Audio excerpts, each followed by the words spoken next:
In this video, you're going to learn how to download Geogebra, a tool to graph equations. First thing you're going to do is go to the website geogebra.org.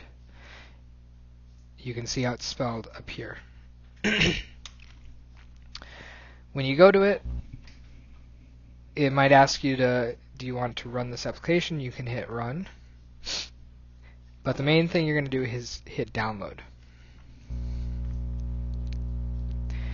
And this is going to look different depending on what browser you're in.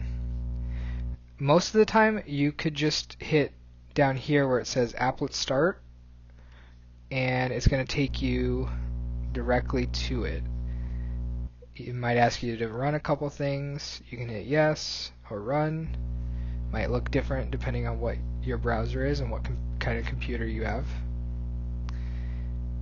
And it's going to load.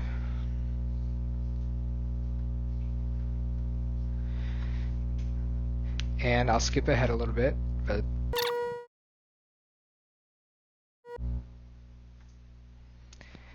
and here it is. So this lets you do stuff like graph a line by typing down here in the input.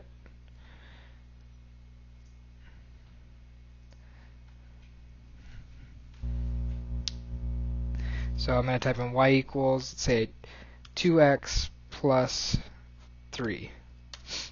And it's going to graph that line. And let's say I wanted to do another one. Let's say y equals negative 3 plus 7. Negative 3x plus 7. There it is, another one. And what's cool is I can then, let's say I wanted to know where these points intersect, I can hit the new point tool and then hover over both of them, see when they both kind of darken, and if I click, this point over here is where they intersect. So at 0.8, 4.6. So that's just one of many cool things that Geogebra lets you do. If that's going slow for you, or you have a browser that's not letting that work for some reason, so in case that didn't work for you, I'm going to look at another way to install it. This time I'm in Firefox. So again, I'm going to click on the download button. Yes, I'll let it run. And instead of hitting one of these two, this time I'm going to go over here to installers.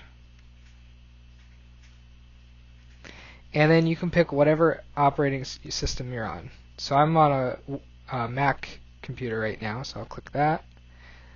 It's going to download a file.